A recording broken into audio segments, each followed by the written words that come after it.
I have a cold right now, so supposed to do my LAO. We'll see what happens. I got some feedback from my daughter's friend, 40 Vader. Oh no, So maybe we'll see. Can't be as negative as what my wife says. So that's good. Yeah, probably not.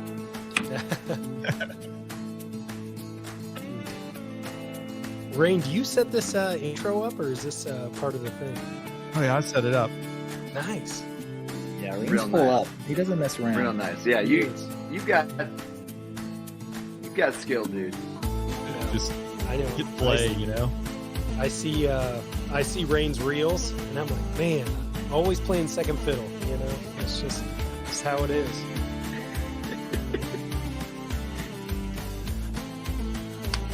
This is a long countdown. Gotta be honest. Just got done with It's a long time. just got done with the first instrument check ride I've done in 4.5 years. Oh, you have to wear, I guess, because you don't have a HUD without the helmet, right?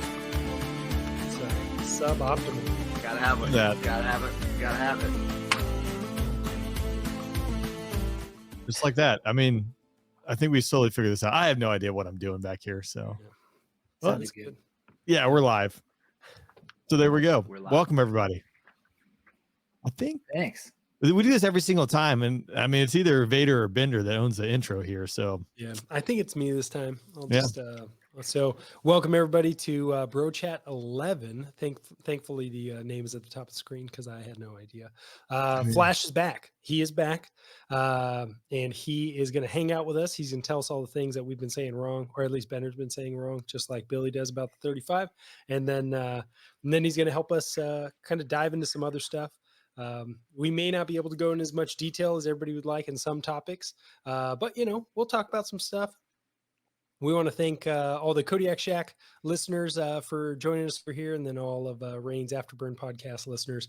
Thank you, everybody. Thanks for all the feedback and all the support, because it's a lot of fun making these. It does take a lot of effort and takes away time from family and friends, but it's totally worth doing. So thanks, Flash, for being here. Oh, no problem. No problem, man. Yeah. How'd the instrument check go? There we go. Oh, you know, it went good. It's good. They're always a little bit of nervous just jumping in. You could always screw something up, but it went good. Q1, no hits. Nice. You said that was the first instrument check ride you have done in 4 years? Like the first full in the sim at Nellis. At Nellis, we don't do check rides the exact same way as everybody else, because as you're in the syllabus, you just kind of knock out the stuff, and then it's piecemeal throughout. So as long as you get all the requirements of an eval done over the course of the window, then. But as far as just going out in the ringer, holding instruments, just a dedicated sim to it, that was the first full sim I've done in quite some time. Yeah. And But for those watching or listening, you have two types of check rides in the Air Force: instrument check rides, mission check rides. Instrument check rides, being able to go out there, you have to do it, once a year, I forget now, but go out there and show that you can land the aircraft safely, shoot an instrument approach. Mission check is going out there, breaking things and showing you know how to employ the jet. That's a high level one. So no one likes check rides. Doesn't matter how experienced you are. Check rides always suck. No. Yeah. No. So I have a question. Yeah. About the F-35 and EPs, because Bender and I have a mutual friend who's going through the TX currently, and he is not overly excited about the PFO and the FO situation, as well as some of the EPs. It seems like the 35 was built, obviously it's not trying to be this massive airplane like the Raptor or the C model, which air superiority, air supremacy, no big deal. But it seems like the F-35 has a lot of EPs that are troubling and very time sensitive. So the whole hey, slow down is not really an option. I don't know. I don't fly it. So Flash, Bender, what do you guys have to say about that? I think that I was the exact same way going through the TX, and then Bender, I'd love to hear your take on the whole thing. But you go through these EPs and they're all terrible. They have a lot of timer, just like you talked about, Vader, a lot of different timers. You have to get this done within 3 minutes of landing. This will overheat and you'll fall out of the sky within X number of minutes. And then got experience in the airplane, and you need to go through all those those emergency sims to see all the EPs that could happen to you. But overall, it's incredibly reliable, and a lot of these things are very, very unlikely to occur. And just kind of the old moniker of aviate, navigate, communicate still always applies. I haven't actually seen any EP in this airplane, nor heard of one where somebody actually ran into a full-on timer where they couldn't ensure they ran the checklist fully, got a little bit of backup, and were able to do stuff. But going through that TX, it is terrifying because I'm just like, this jet is just going to fall out of the sky at all times, and there's nothing I'm going to be able to do about it. And that's not necessarily the case. It was kind of the same transition from when I had 2 engines to a single engine airplane. The same concerns I had, but then those kind of went away with the reliability of said single engine. Okay, that makes sense because yeah, and maybe F-16 has these same kind of, not so much the same reliability, but just the same like lack of redundancy and stuff. And I just never noticed it because it was my first airplane, and I'm like, this is how airplanes work. But hearing it secondhand from another fighter pilot who's doing a TX, I was like, that sounds suboptimal. Like the PFO, like, what do you expect to land out of a PFO if your engine never quits, Bender? Yeah. Well, I'm not sure I understand. Yeah, you should be able to land out of a PFO. Okay. Yeah. I mean, it's a little bit more difficult because it puts out more thrust than the Viper did at idle. So it's so the difference between a flame out landing and a precautionary flame out landing, there's significant enough thrust that you got to fly them a little bit differently. So that is a slightly more challenging than the Viper was, I guess. And then the other thing, it's kind of a different mindset. For whatever reason, they didn't, like in the F-16 and other jets, I think you have critical action procedures. So there are certain procedures that have been identified as critical, like in time sensitive. So you have to do very specific steps really quickly. In the F-35, they're just like, we don't really want to identify those. So there are none. So you just kind of do your thing, I guess. So there's a lot of stuff like Flash was saying that are time critical, like battery timers and oxygen timers and stuff like that you're not required to know. And so a lot of guys just don't remember them. It's like this guy. So like you see something, you're like, I think that's a bad one. I have 6 minutes. And then you like look at the checks and you're like, oh no, that's not the same one I'm thinking. So it's a little more difficult in that way because you got to manage your own, I guess, the way you run your EPs. Why do they call it a PFO versus an SFO? I don't know is the short answer.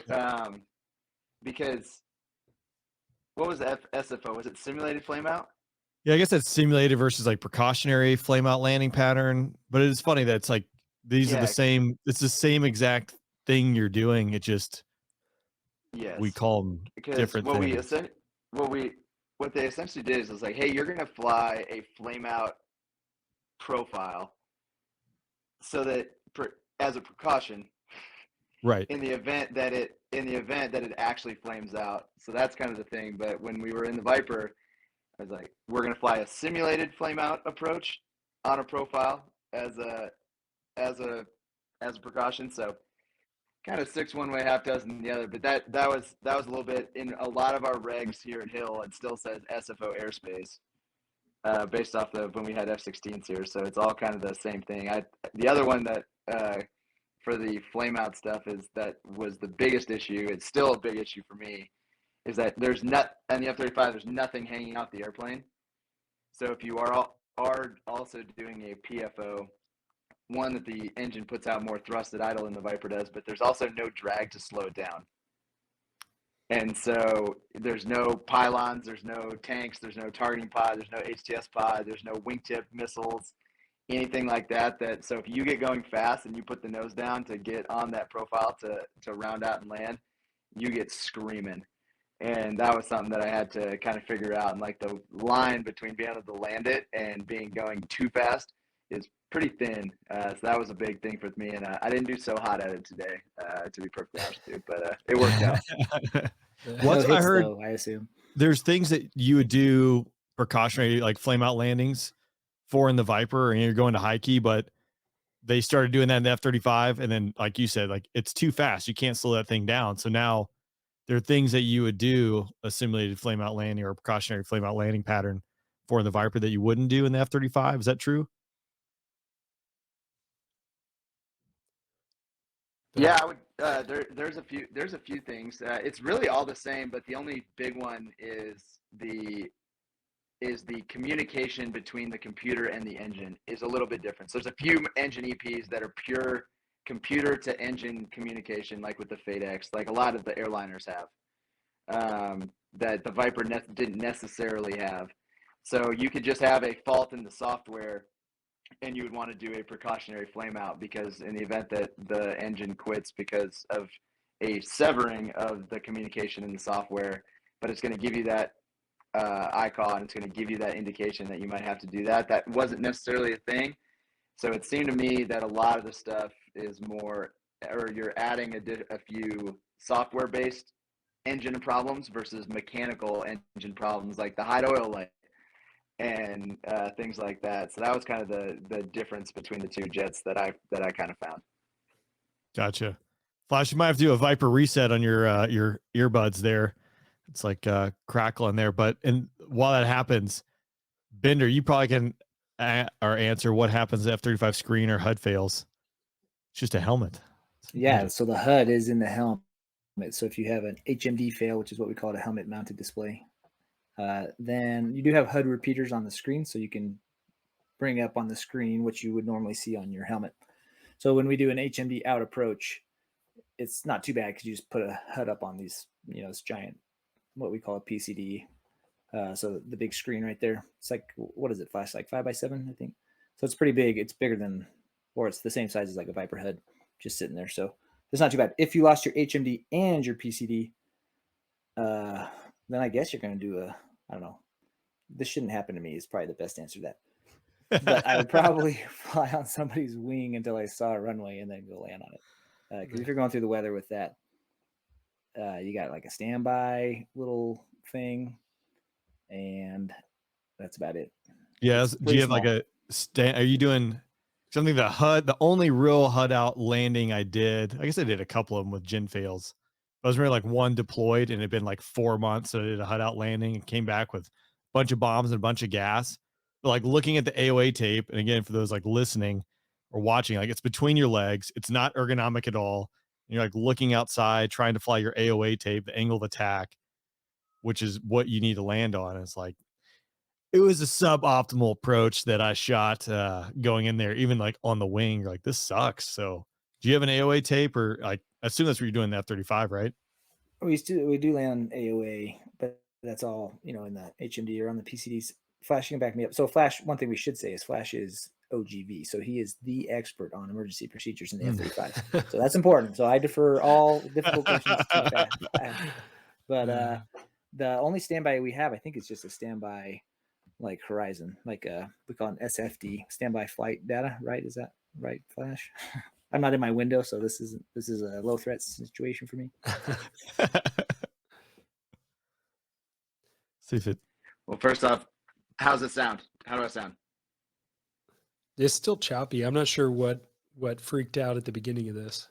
Yeah, it was doing good, and then it decides not to, because we gotta get the mic fixed, because we're gonna have to talk about balloons at some point. And while we're trying to fix that, we gotta. How's this? I think that's probably better. For some reason, it was just it was choppy. I don't know. Some EM spectrum Beats there. Product, man. Yeah. Beats. I gotta go full. I gotta go full up, get a studio. There's a balloon floating somewhere over you and just comm jamming you. It's just like, that's gonna be the real thing. Dude,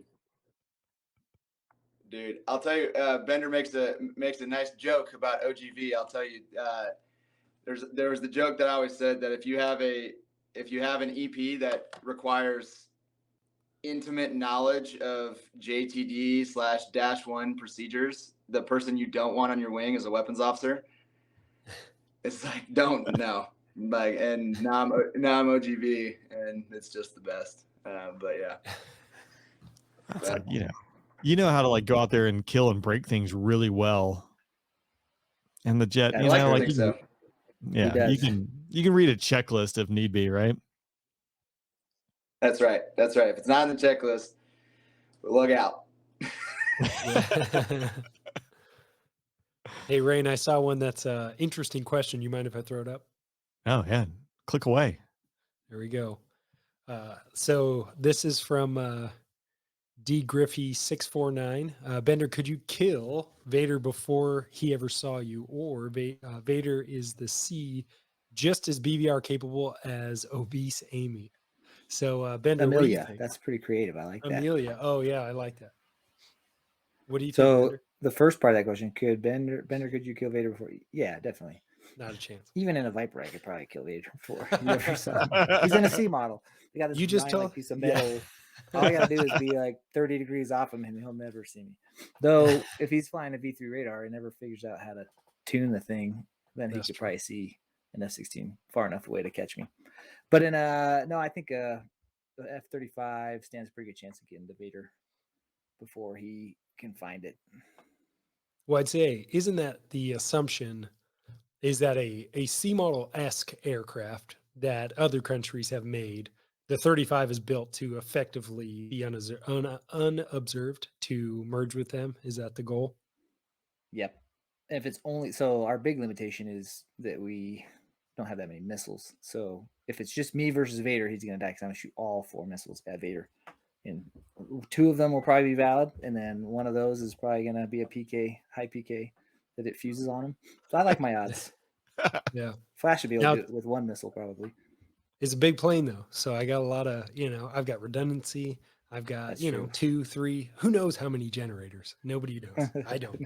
But yeah, I think the C model, it has science, which I am not a scientist, but scientists have told me things that the size of the radar array and the power that goes to that radar array creates a very capable piece of hardware. So even though the F-15C is an old platform with a slightly newer radar, as compared to the C model platform, it's old compared to the 35's radar. It's a big radar, so it's got a lot of power. So it's capable of seeing, fighters and at distances. But the problem is, are those distances relevant when they can see you really, really far away and you can't see them as far? So that'd be the problem. The goal would really be Bender's out of missiles. I don't see him, and we merge, and then that's where the fight starts, and then that would be a good fight, I think. Which we need to set that up one of these days.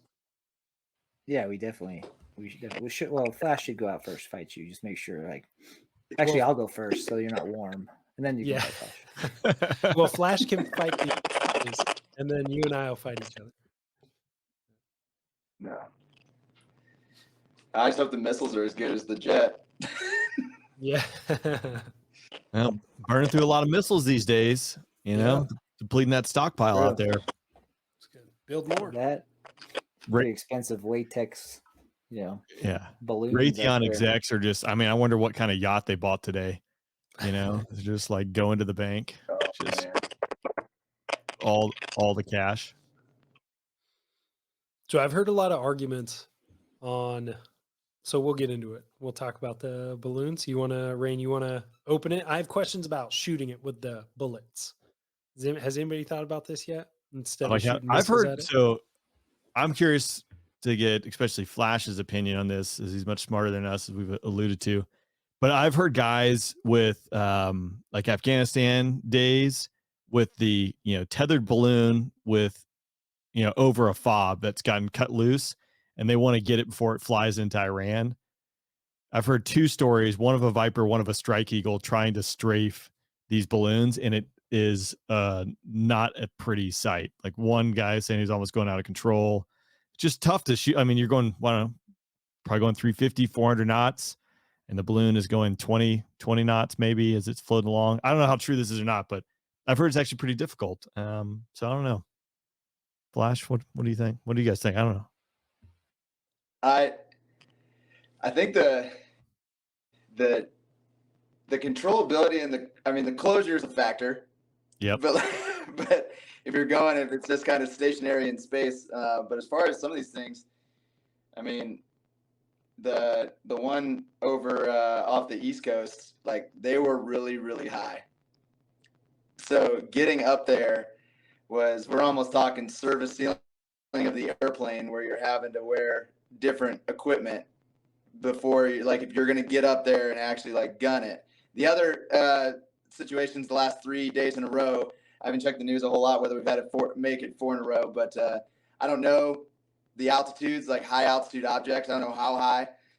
Doesn't necessarily matter, but like it's the one that was the balloon was getting up there to get in lead in plane and in range to shoot the gun is going to be a factor to do that. But as far as utilizing the missiles to be able to do that, that's kind of the case. And then also, not necessarily speculating, but potentially knowing some of the guys that got to do some of these things, is they're also being asked to take these things down in very specific parameters so that they can do things to be able to observe what they are. But I don't know what those parameters are, but it might not be a gun whiz, potentially. Yeah. The other interesting piece, like the one off South Carolina, I don't know if this is true or not, but trying to shoot that inside the territorial waters of the United States. But I don't know what the winds are at that time, right? You can assume the jet stream. I mean, it's probably at least 70 knots, if not 130 knots at that time.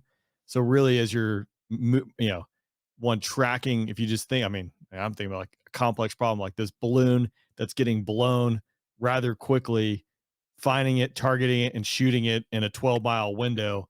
That's not a lot of time. Yeah. You're gonna want a little bit of the flexibility of having a high-speed missile, but yeah, the overall answer to the why aren't these being gunned down, we don't know, folks. But it is an interesting time. It's a wild time to be alive. I think we could say with confidence that if we were the decision makers, and they were like, "You guys just go, like, take this down how you want," there would be some balloons that would have been gunned down by this point. Well, we would have attempted to gun them down. I should say that. Yeah. Try to. I mean, I got the option for it. We're trying to gun that thing. Well, that's I mean, Benner and I had a squadron commander a while ago, and I mean, a pretty common fighter pilot. I don't want to say it's a dare, but it's about as close to a dare as you can get. You know, he'd say stuff like, "You don't have a hair on your butt." We'll keep it PG.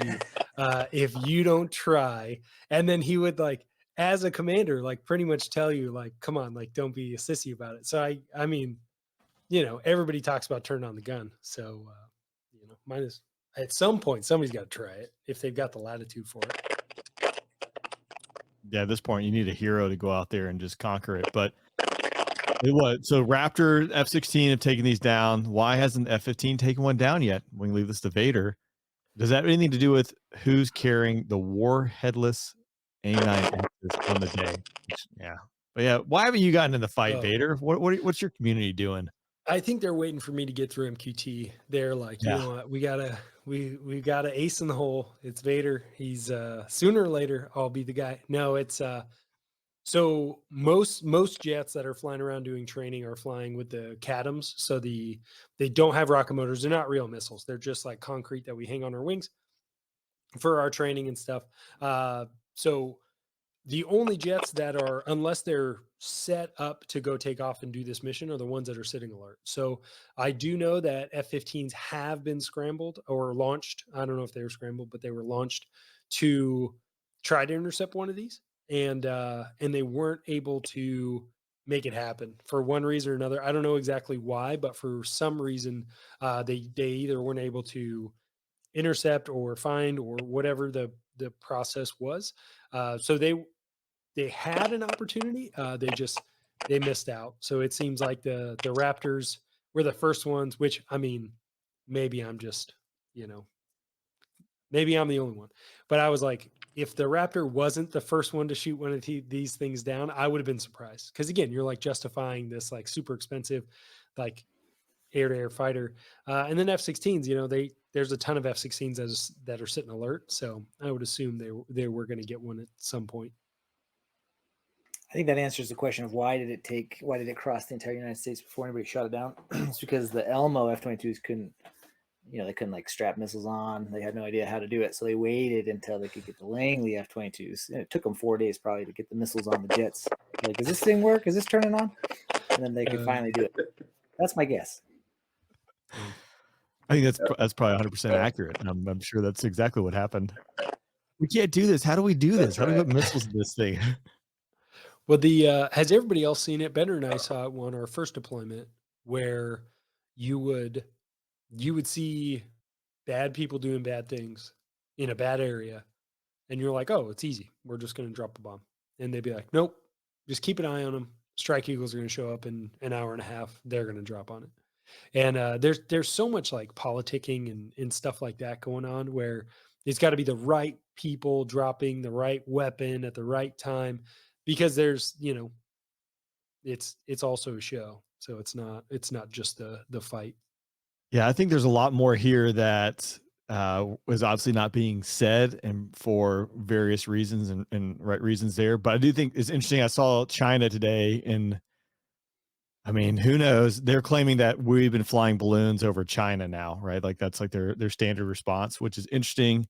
Because again, I'm not a scientist, but like I have flown out of China with like 190 knot tailwind. Like I would think it would be tough to get a balloon going westbound into that kind of wind over China. Now, maybe, we got rocket motors on our balloons and we can make it happen.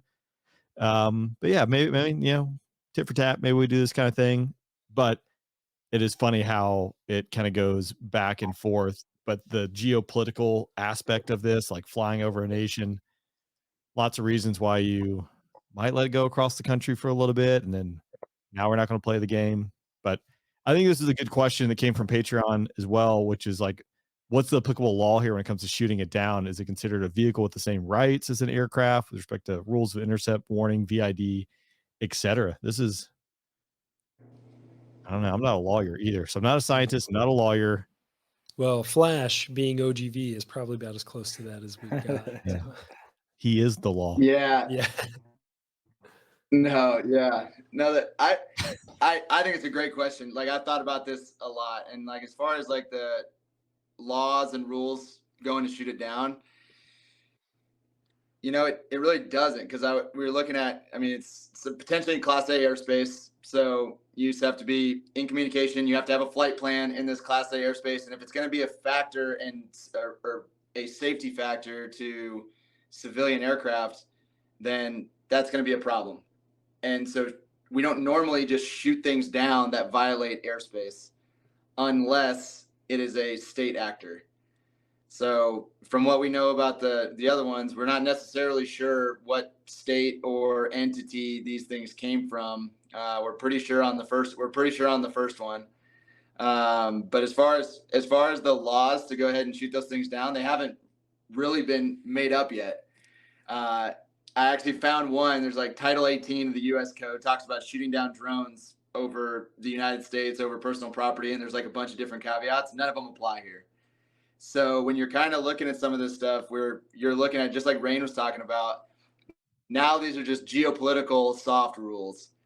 And do you violate them? And do you make the rules now? Because a suborbital potential ISR asset that crosses our airspace at somewhere between 30 and 70,000 feet, or whatever they define as space now, if it's a suborbital ISR asset and we shoot it down, then that now sets the rules for all suborbital ISR assets from any country.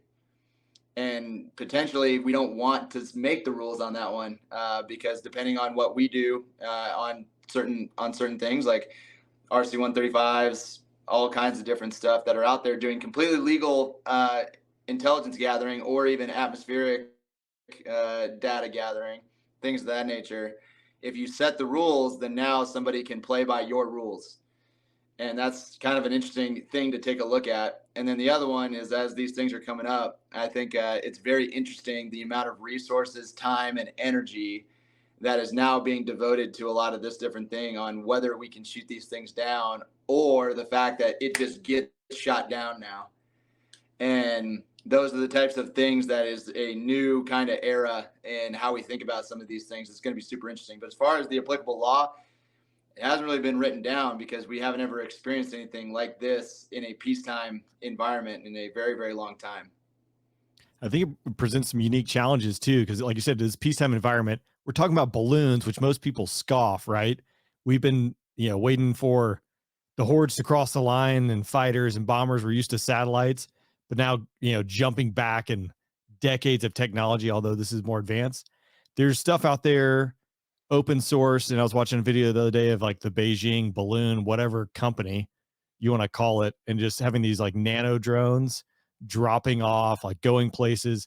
So the security threat from this becomes a very real threat. And not saying that's what this was, right? Because we don't know that. But if you just look and put, 2 and 2 together, the threat of what a balloon is actually capable of could actually pose a significant security risk, intelligent risk, etc. So yeah, kind of like the last time you guys had me on, we talked about what does the war with China look like, and we kind of answered it that it looks nothing like any war that we've ever had before, both on the lethality scale and how it's going to be fought.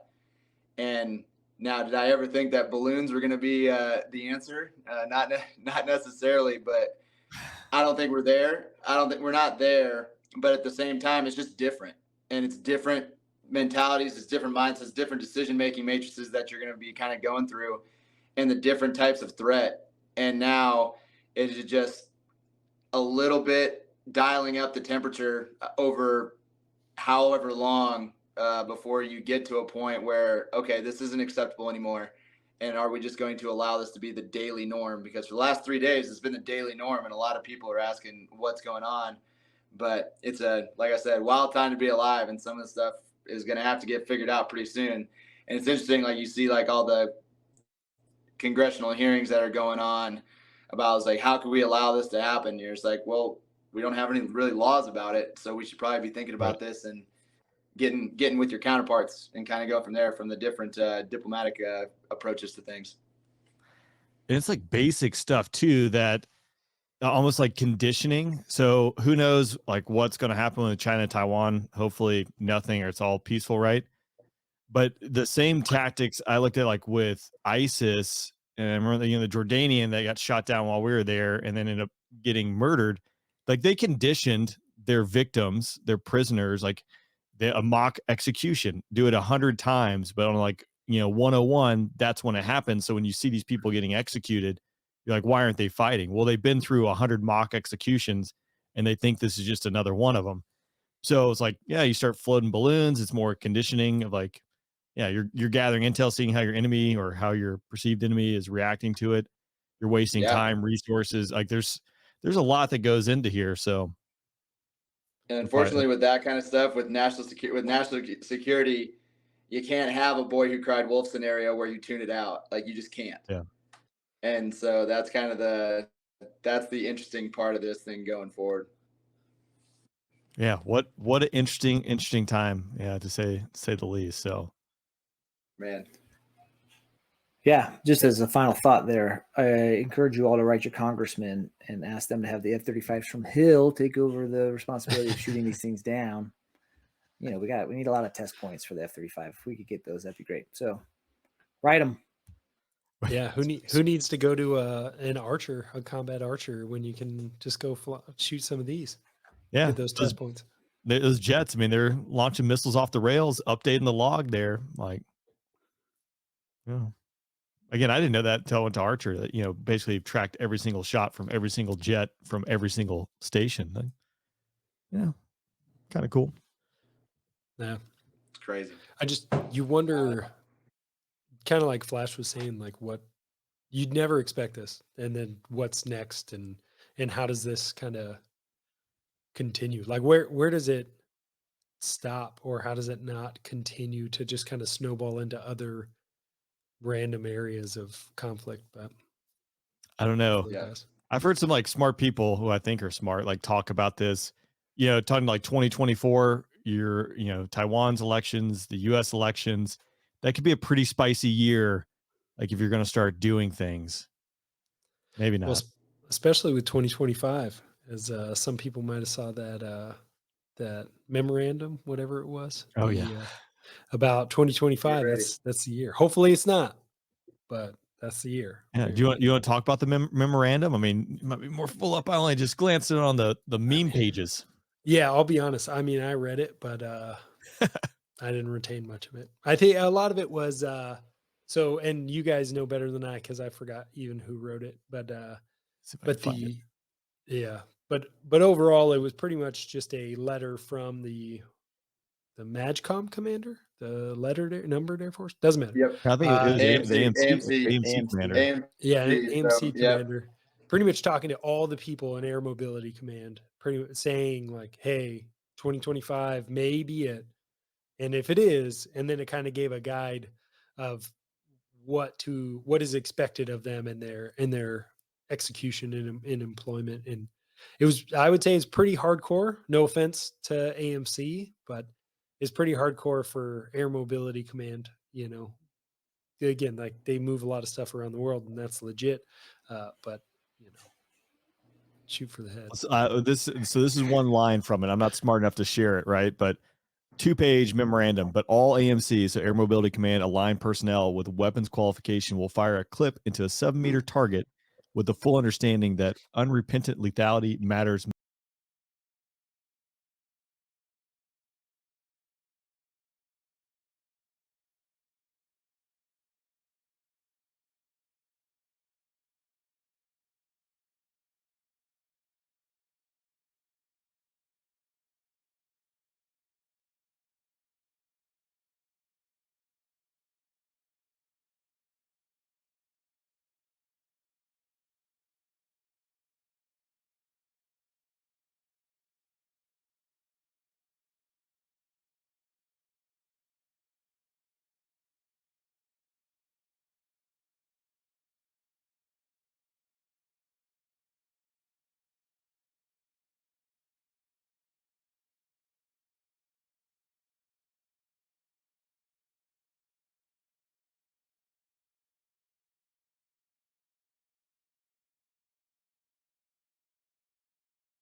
I imagine there's some politics too at that level in and amongst different 4-stars, Secretary of Defense, President, etc.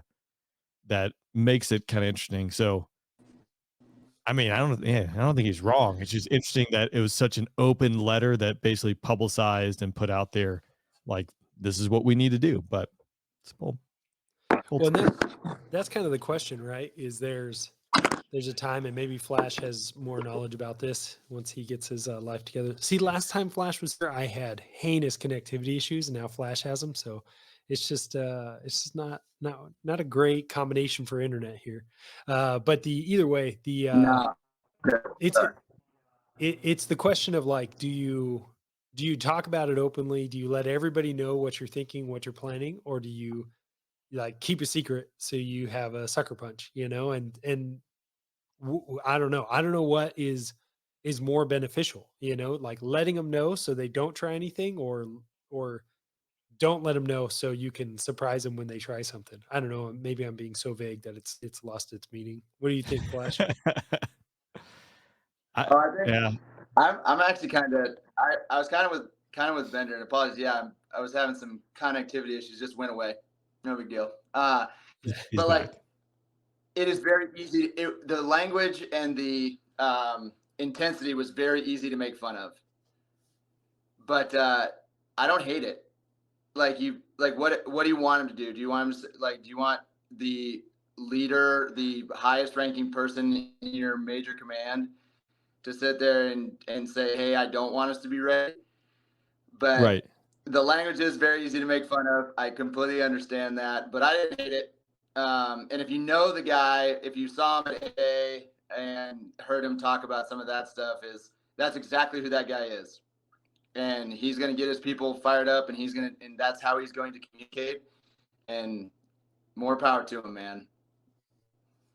Yeah. Again, I'm kind of curious. It is very easy to make a meme out of that.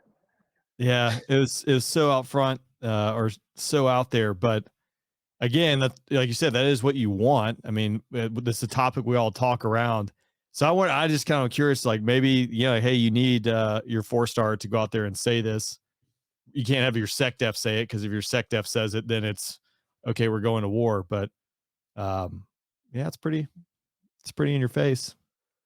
Yeah, and you're right, Flash, because I think you want to have that intensity, and you want everybody to have that kind of killer instinct, where I think in the fighter community it's very baked in. I mean, day one of IFF, they're like, hey, you're here to kill bad guys and break their things. So it's just part of it. So you expect to hear things like that.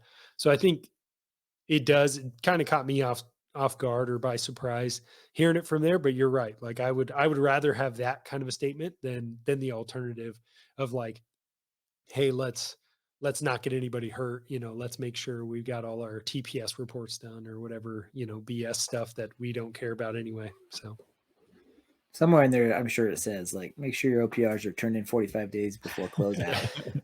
2025, yeah. Just in case. Well, to your commander, 45 days prior to the 45 days, that's yeah.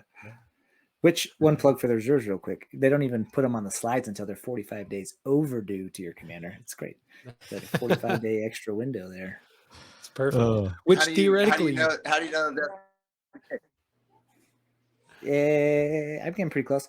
I'm actually interested to test if they actually know when the 45 days for me will be. We're gonna find out here in about a week. So well, now they know. But you think that? Oh, go ahead. Yeah, I was like, now it's out there in the open. But yeah. Oh, I was just going to say, theoretically, that's how it should work, right? You should have the entirety of the 12 months to do things. And then after 12 months, then you start cataloging it and then you submit it, rather than 10 months into the 12-month period. You already need to have written it and submitted it for writing, then rewriting. So you really have like 6 to 8 months to actually do things. And then the rest of them, once you submit that OPR, you can just skate for like 3 or 4 months. So not that I've ever done that. I just always skate. So yeah, jokes on obviously. Them. Yeah. It just drives me crazy. This is way off topic. We went from China to this is what we want to be talking about. Yeah. Nice. This mayor's lost control. Someone needs in this comment section to find what a Chinese OPR looks like, so we can see how often do they do it. Do they put? That's right. Do they fill up all the white space? Like that's pretty important. So try to look through here. Let's see some comments. There's no Chinese OPRs in here, but there's some good comments. Here's let's get back to from OPRs to this. That's for Flash. On the last live, I think the majority was F6. What planes would you fly? If you were going graduating UPT, F-16, F-35, F-22. What would your dream sheet be today, knowing now what you see the future of the U.S. Air Force? Has it changed in just a few months, or are you still thinking Viper, F-35, F-22? Nah, it'd be the same, man. All right. Well, actually, my bad. Yeah, like the last time I was talking about the Viper, I would have done the Viper because that kind of laid the groundwork for what I was gonna do with my professional career. It probably stayed the same.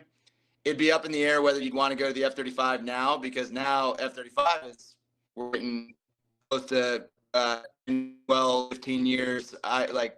Closer to the 10-year point of IOC, and kind of going there, so you can start there. And we've got a little bit more vetted tactics to where you're able to kind of build that and develop as a young fighter pilot in the F-35, in the kind of the newest fighter that we have. And then now it's kind of the next generation that you'd be transitioning from. So I wouldn't change anything. Nothing changed in the last couple of months.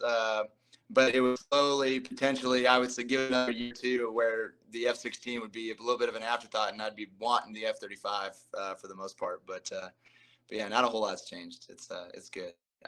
I was saying I had that, me and Bender were talking today. Today's the 14th anniversary of me finding out that I was going to go to navigator school instead of pilot training. Facebook reminds me every single year that was my job, my second job actually, but I got logistics first, then waiting list, combat systems officer, and then I got my pilot slot 10 days before graduation. I don't know if we talked about that last time. I don't think we did, but it was a reminder that I wasn't, that my being a pilot in the Air Force was not a predestined path for myself. So every day that comes up, it's always a good reminder of kind of where you came from and what you should be now if when you're going through it 14, 13 years ago. Man, almost. You would have been full up Wizzo, though, I gotta say. Probably the only Wizzo I'd be cool with having on the bro chat. Yeah. Yeah. That's right. That's right. Sorry, Paco. Who knows? Paco, Who knows, if you're man? listening, we love you. Yeah.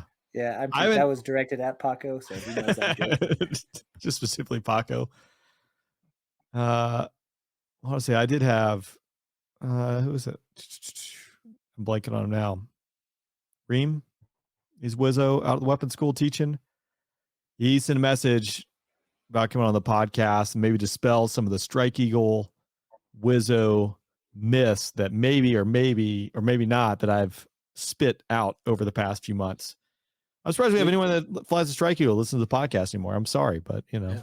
I mean, I feel like, why do we want to dispel the myths? I mean, we're creating the myths. Like, right? Yeah, these are facts. Keep them going. We're etching them in stone, so now it's forever written. Yeah. I don't understand. Any updates on the Block 4 35s? Like, are they on their way? They showing up to Hill anytime soon? So a little bit of the block, a little bit of that. Some of the Block 4 F-35. So you look at it's totally fine. Like hardware, software, reintegration, adding to the abilities of the airplane.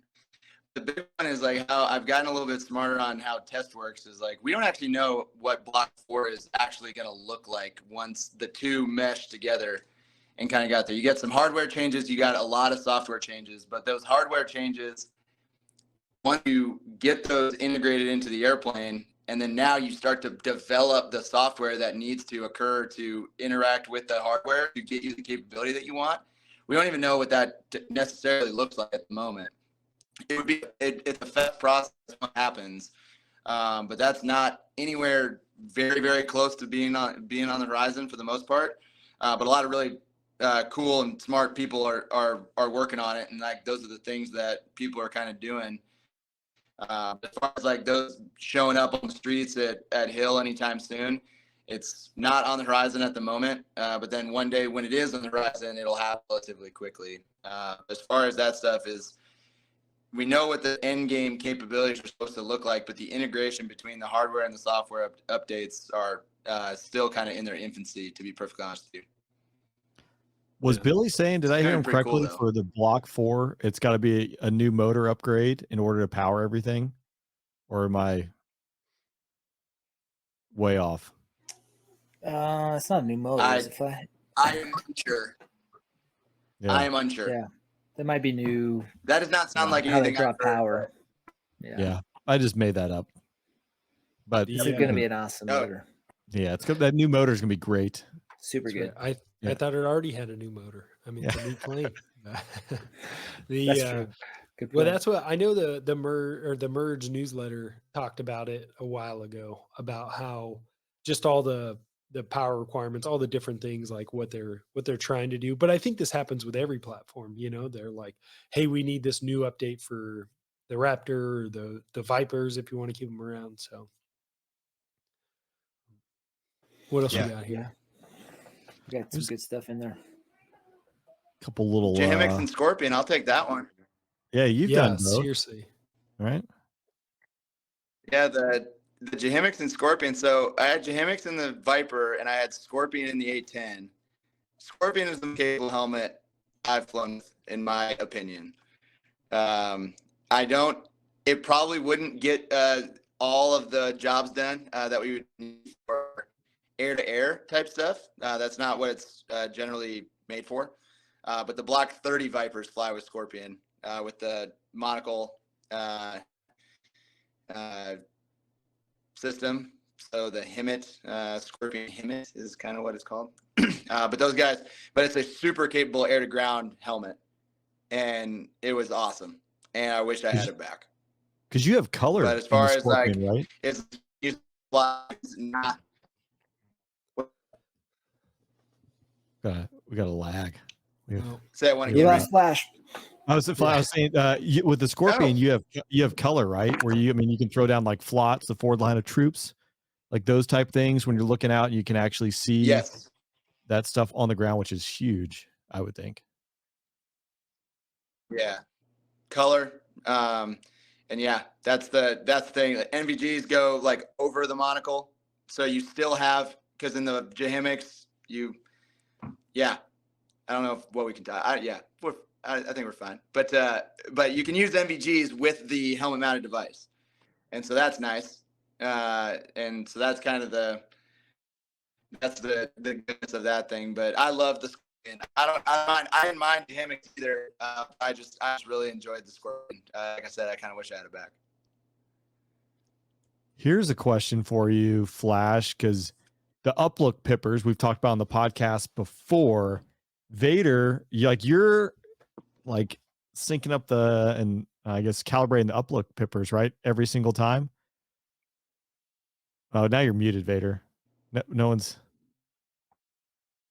Wait, there we go. Okay. I do not. This is shenanigans. Yeah, I am briefed to do that, and then I just kind of keep living my own life. So, but yeah, that is a capability which in the F-16 it seemed like nobody used, and in the F-15C they seem to use them. So, but I have not been convinced, because normally what ends up happening, I think I said it last time, like I just do like this the whole time and stop flying the airplane because it's actually more difficult to aim. So I'm like, well, that doesn't help me. But I don't know. Flash, did you ever use this? That's the Did question. anybody? I never used them. No, I'm not that good. I didn't really like, as far as the transitions through the aircraft. Like I was still figuring out like the MFDs and the HOTAS before I would move on to the next one. It's just like I never got like good enough to get all the intricacies of using all of the systems and having like the planets align and all that different stuff. I never really got there to using that capability, to be honest with you.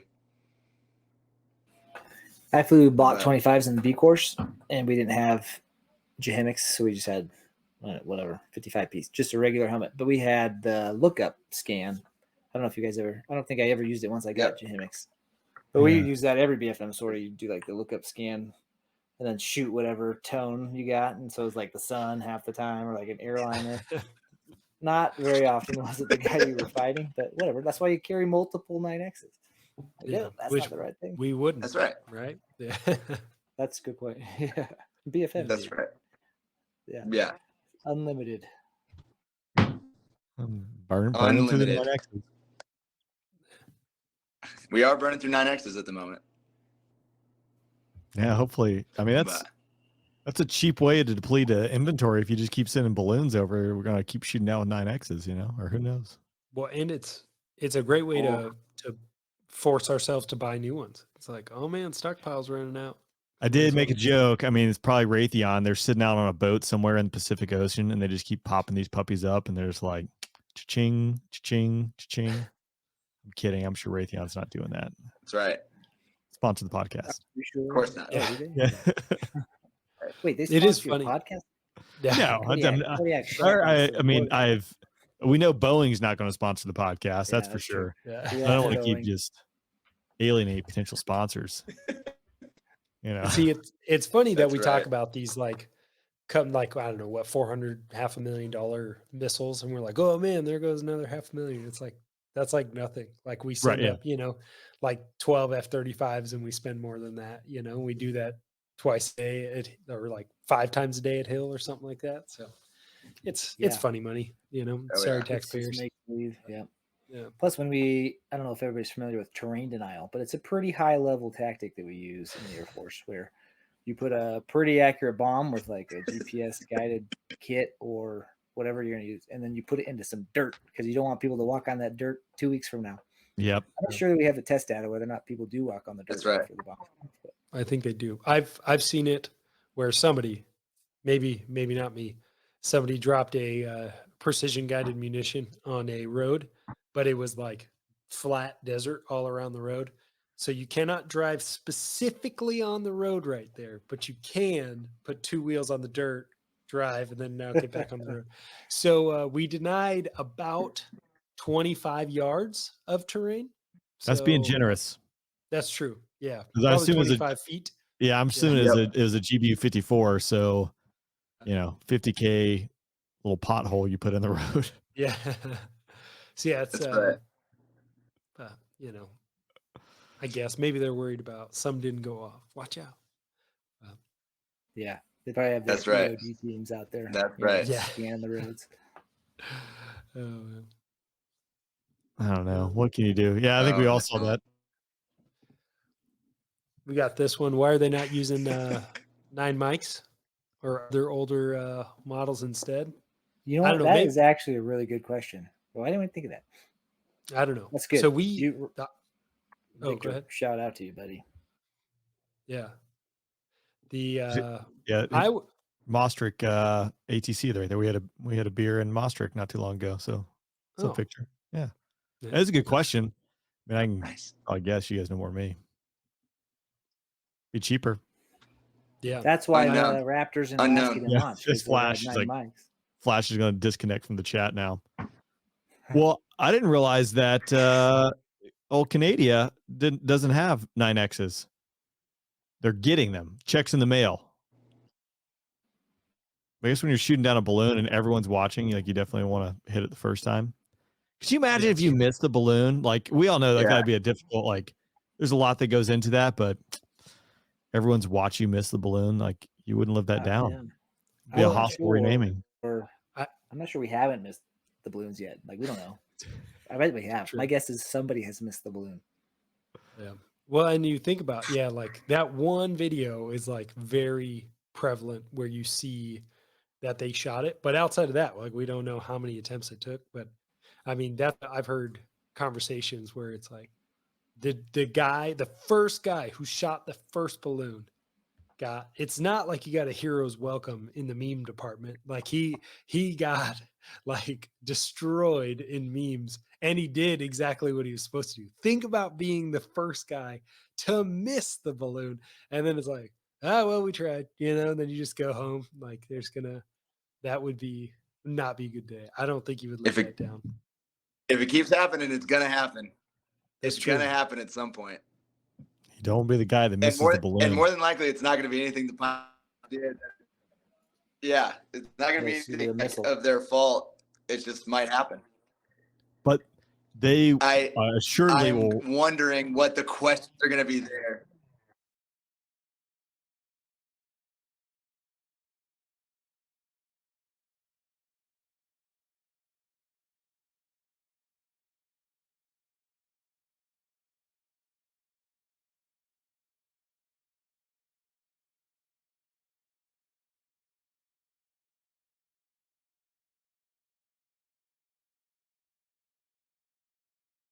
Star, in line for whoever did shoot that balloon down with valor. Honestly, he was in the cons, like it was full up. You don't want to be in the cons in a Raptor. It's like the most dangerous place you can be. Against the balloon. I apologize for saying this one. I definitely sent it to Bender and Rain, but the meme saying this to 235 guys, but it's like this picture from, I think it was the Duffel blog, and it's like 3 F-35 shot down and 3-hour long balloon BFM engagement, and it just cracked me up. Yeah. The thing is, I have no idea how difficult it is to shoot a balloon down. It might be the most difficult tactic we've ever thought of. Like, I have no idea. Like, especially if all the other things that are being asked of you, you got to film it. You got to hit it from this range. Like, if you have all these different compounding things, it's not just like, okay, huck a missile and leave and kind of go from there. But I don't know. Hey, we nailed it.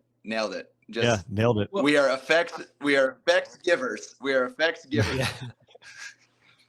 Yeah. Am I the only told one to shoot down a balloon? The balloon is not there. Yeah. Am I the only one? Like, I deployed, did like employed weapons on a deployment. I was more stressed out at WESUP doing. So WESUP is you do these very, very scripted, very rigid shots. Like, you have to do it at this range. You have to say these things before you do it. You have to count down from 10 to 0 kind of thing. I was way more stressed out of meeting all of these like test restrictions than just doing the real job, and you're like, man, this is not like the real thing. This is way worse than the real thing, which makes sense because it's an Air Force organization. Yeah, and I can completely see too, like, dissimilar formation is a tough thing when you have big speed differences. I've never intercepted a Cessna. I imagine me challenging. I've flown along an A1 Sky Raider, which flies really slow. But could you imagine going to try and rejoin with a balloon or fly past a balloon? I mean, it's just like plus out. Yeah, that'd be a tough thing to do. I'll give him credit. Yeah, it was a good shot. Great shot. Oh, the safe escape maneuver was pretty full up. Like, he was 9 Gs getting away from that thing. Great shot. Golf clap. Let's see how many more. Hey, should we put an over under? Should we make a bet on number of 9X's shot in the month of February? Yeah, I mean, probably while in this 1 hour that we've been going, I mean, there's a good chance there's been another one shot down. What do you think? 10? What do you think? Over or under 10? I'll take the under on that. I was gonna set the over under at so we've like from now on, I was gonna set the over under at 3.5. Yeah. 3.5. Aren't we already at 4? No, he's saying after, so not counting the first 4. From here. Gotcha. Yeah. So I see. I'm going under. Ones, like from here, you're going under. I think we don't. I think we have 0 more shot down. Yeah. That's my guess. I say 2. 0 more. I think there's 2 that they've been launched. They're making their way. At some point, the Chinese have to stop sending balloons. It's going to cause. This is the incentive to send. They're like generating as many as they can. They're like, send them all. So you're going with 0 then? No, I think we're going to do the math. No, I am going to go with 0, but it's because we're doing the math and we're like, this is dumb. There's like 7,000 more like in the trade winds headed this way. Like, we're seeing a $400,000 missile at each of these. Like, stop it! Somebody stop it! Yeah. So, but is it conditioning now? Now the next wave of drones just has all these like nano drones that just drop and sprinkle across the United States. We've been conditioned now. Oh, no idea. Yeah, I don't know. We got some 8. Some people got 4. So a lot of people are taking the over, Rain. Yeah, I see that. Yeah, we got. I think I'm in the over. See, RKW I do appreciate twice. You're in the over, 8 or is it 4?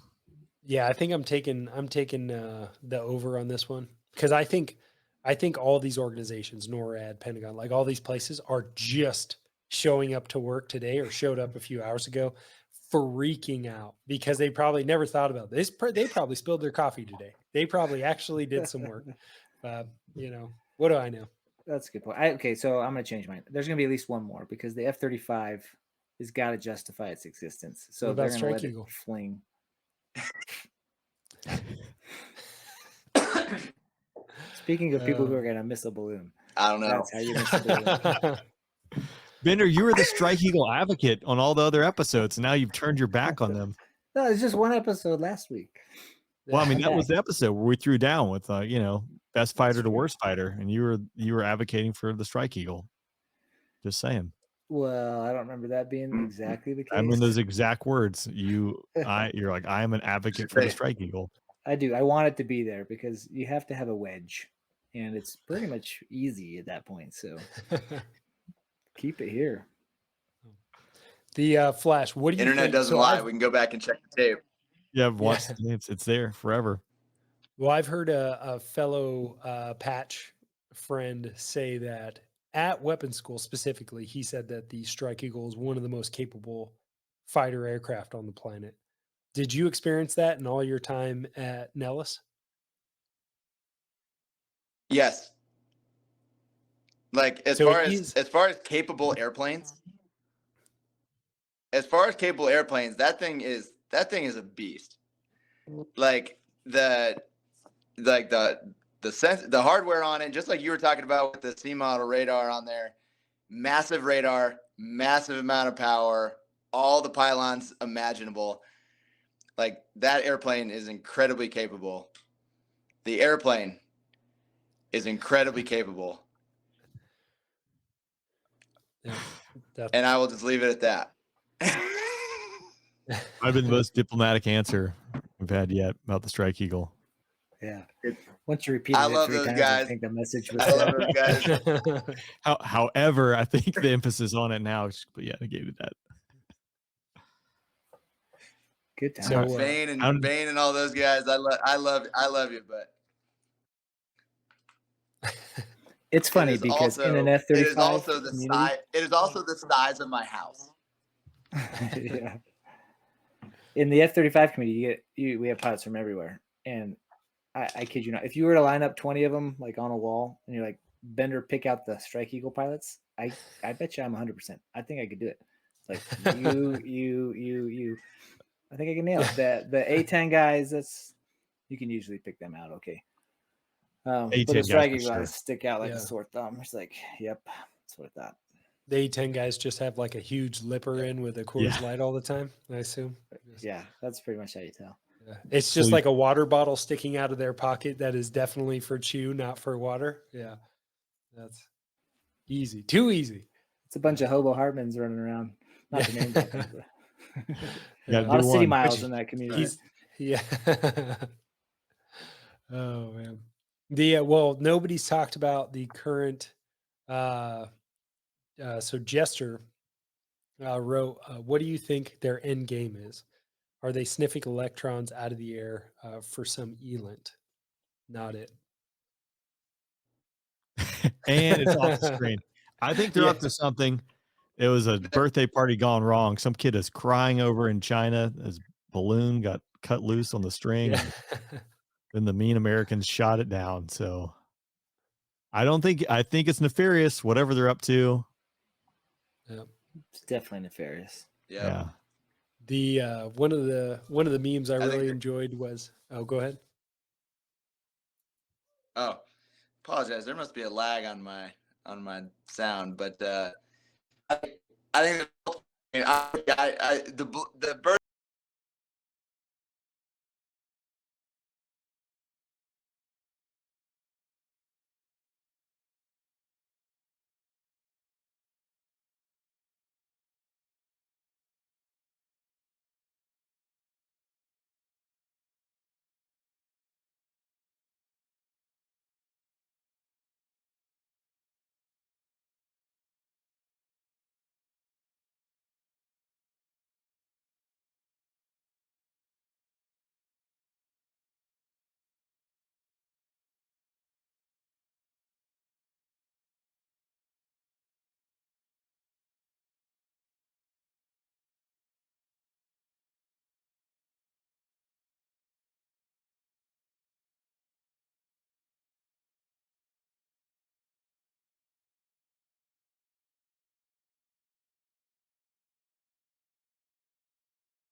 So how'd you like the extra 300?